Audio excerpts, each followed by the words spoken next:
What is Java? Java is a high level object oriented programming language known for its platform independence and strong memory management. இது நம்ம இங்கிலீஷ்ல படிச்சாச்சு. So இப்போ இதில் வந்து கீவேர்ட்ஸை பார்ப்போம்.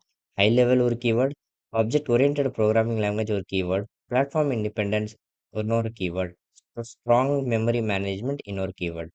இப்போ அடுத்த ஸ்லைடில் ஒவ்வொரு கீவேர்டுக்கு என்ன அர்த்தம், ஏன்னா அந்த கீவேர்டு என்னன்னு தெரிஞ்சாதானே ஜாவா என்னன்னு தெரியும். ஜாவா இஸ் ஸ்டார்டிங்கில் பாருங்க, ஜாவா வந்து this keyword, this keyword, this keyword, this keyword, this keyword. இந்த கீவேர்ட்ஸில் கலந்து தான் ஜாவா. ஸோ ஃபர்ஸ்ட் நம்ம பார்க்க போகிற கீவேர்டு வந்து ஹை லெவல் லாங்குவேஜ்.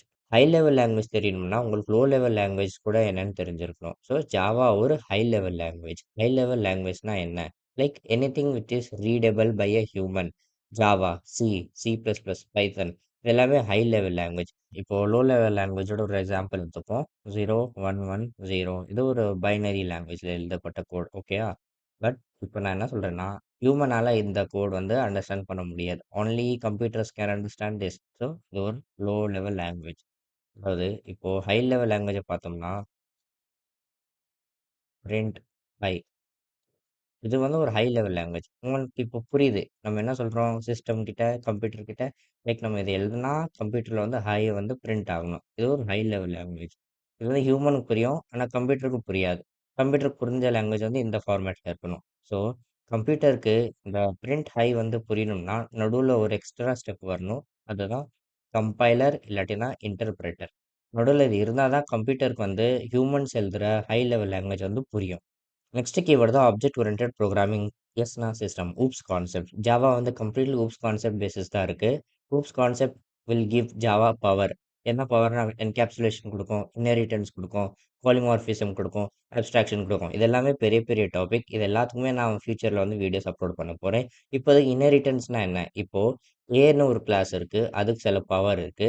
பிக்கும் ஏவோட பவர் வேணும்னா பி வந்து ஏ இன்ஹெரிட் பண்ணிச்சுன்னா ஏக்குள்ள இருக்கிற பவர்ல பிக்கு வந்துடும். அதாவது தாத்தா, அப்பா, பையன்.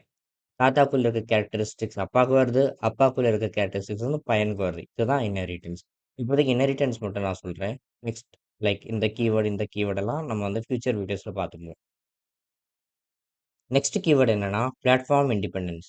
ஜாவா வந்து பிளாட்ஃபார்ம் இண்டிபெண்டன்ட். அதாவது Java is platform independent because it follows write once run anywhere principle. ஓரா பிரின்சிபல், இது ரொம்ப ஃபேமஸான வேர்ட். ஓரா. ஃபார் எக்ஸாம்பிள் இப்போ நீங்கள் ஜாவா கோட் வந்து விண்டோஸ் லேப்டாப்பில் எழுதுறீங்க. இப்போ நீங்கள் விண்டோஸ் லேப்டாப்பில் எழுதுகிற ஜாவா கோட் வந்து உங்களால் யூஎஸ் லேப்டாப்ஸில் அதாவது மேக்புக்லேயும் ரன் பண்ணிக்கலாம், லினக்ஸ் சிஸ்டம்ஸில் கூட ரன் பண்ணிக்கலாம். So different different platform, different different சிஸ்டமில் நீங்கள் ஒரு இடத்துல எழுதின கோட் எல்லா இடத்துலையும் நீங்கள் வந்து ரன் பண்ண முடியும். இது நம்ம இன்டெப்த்தாக கற்றுக்கணும்னா அடுத்த ஸ்லைடுக்கு போவோம். இப்போ ஜாவா வந்து உங்களுக்கு எதுக்கு பிளாட்ஃபார்ம் இண்டிபெண்டன்ட் தெரிஞ்சுக்கணும்னா சிசி ப்ளஸ் ப்ளஸ் வந்து எதுக்கு பிளாட்ஃபார்ம் இண்டிபெண்டன்ட் இல்லைன்னு ஃபஸ்ட் உங்களுக்கு புரியணும். இப்போ நீங்கள் சிசி ப்ளஸ் ப்ளஸில் ஒரு கோடு எழுதுறீங்க. ஓகே, இப்போ இந்த கோடு எழுதினோடனே நீங்கள் வந்து இந்த கோடு வந்து ரன் பண்ணுவீங்க. ரன் பண்ணோன்னே என்ன ஆகும், உங்கள் சி ப்ளஸ் ப்ளஸ் கம்பைலர் என்ன பண்ணும்னா இந்த கோடை வந்து மஷின் கோடில் வந்து கன்வெர்ட் பண்ணும். Machine code.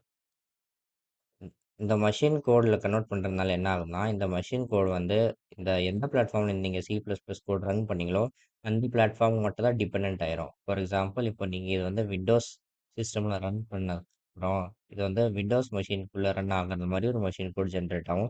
So this can only B run on Windows machines. இந்த மெஷின் கோட் எடுத்து நீங்கள் வந்து iOSல ரன் பண்ண முடியாது, சேம் லினக்ஸ்லேயும் ரன் பண்ண முடியாது. ஏன்னா இந்த மெஷின் கோட் ஒரு பர்டிகுலர் பிளாட்ஃபார்ம் மேலே டிபெண்ட்டாக இருக்குது.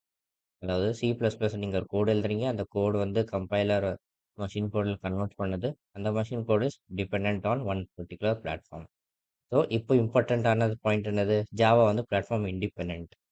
இப்போ நீங்கள் ஒரு சிஸ்டமில் வந்து ஜாவா வந்து எழுதுறீங்க, ஒரு கோடு எழுதுறீங்க. ஓகேயா? இந்த கோட் வந்து ரன் பண்ணுறீங்க. ரன் பண்ணோன்னே என்ன ஆகும்னா கம்பைலர் இருக்குல்ல, கம்பைலர் இந்த ஜாவா கோட் எடுத்து பைட் கோடில் சேஞ்ச் பண்ணும். Byte code, B Y T E. C plus plus எதில் சேஞ்ச் பண்ணிச்சு, மஷின் கோடில் சேஞ்ச் பண்ணிச்சு. That was platform depend. இங்கே வந்து பைட் கோட் கம்பைலர் வந்து பைட் கோட் ஜென்ரேட் பண்ணுது. இந்த பைட் கோட் வந்து எந்த பிளாட்ஃபார்மில் வந்து நம்ம ரன் பண்ணிக்கலாம். விண்டோஸ் பிளாட்ஃபார்ம், லினக்ஸ் பிளாட்ஃபார்ம், இல்லாட்டினா iOS பிளாட்ஃபார்ம்.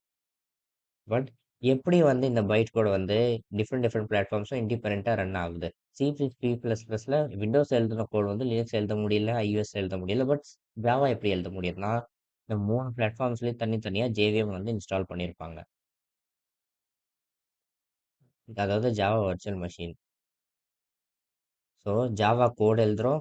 ஜாவா கோட் எழுதுனோனே கம்பைலர் வந்து அத வந்து பைட் கோட்ல சேஞ்ச் பண்ணுது. பைட் கோட் வந்து ஈஸியா ஜேவிஎம்ல போயிரும். ஸோ இந்த ஜேவிஎம்ல போய் பைட் கோட் வந்து ரன் ஆயிரும்.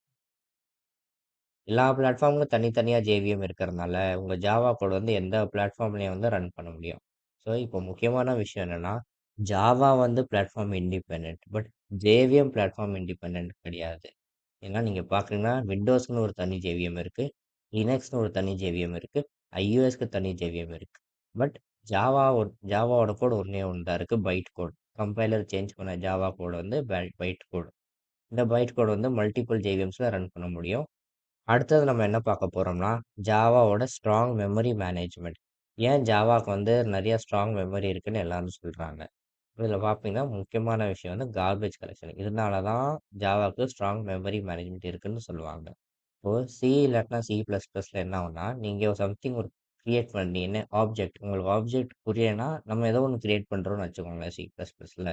இப்போ ப்ரோகிராம் வந்து ரன் ஆயிருச்சு. நீங்க அந்த ப்ரோகிராம்ல ஒரு ஆப்ஜெக்ட் கிரியேட் பண்ணியிருந்தீங்க. பட் நீங்க வந்து அந்த ஆப்ஜெக்ட்ட வந்து டிலீட் பண்ண மறந்துட்டீங்க. டிலீட் பண்ண மறந்துட்டீங்கன்னா என்ன ஆகும்னா, இது எப்போதுமே இருக்கும். ஸோ, தேவையில்லாம மெமரி வந்து யூஸ் ஆகுது. ஓவர் பீரியட் ஆஃப் டைம் என்ன ஆகும்னா, அந்த மெமரி யூஸ் ஆயிட்டே இருக்கும். மெமரி யூஸ் ஆயிட்டு இருக்கும். பெர்ஃபார்மன்ஸ்ல நல்லா அடி வாங்கும். மெமரி யூசேஜும் ரொம்ப அதிகமாயிரும். ஸோ, சி++ மாரி லாங்குவேஜஸ்ல புரோகிராமிங் கடைசில, அதாவது உங்க லாஜிக் எல்லாம் இம்ப்ளிமெண்ட் பண்ணதுக்கப்புறம், இது வந்து மேனுவலா நம்ம ஒரு கோட் எழுதணும். மேனுவலா நம்ம வந்து ஒரு கோட் எழுதணும். இத டெலீட் பண்றதுக்கு. இல்லன்னா, இந்த கிரியேட் பண்ண ஆப்ஜெக்ட் வந்து எப்போதுமே மெமரியில இருக்கும். பட் இன் ஜாவா நீங்க ஒரு ஆப்ஜெக்ட் கிரியேட் பண்ணதுக்கப்புறம், மேனுவலா நீங்க டெலீட் பண்ண தேவையில்ல. அது ஆட்டோமேட்டிக்கலா ரிலீஸ் ஆயிரும், டெலீட் ஆயிரும் due to garbage collection method.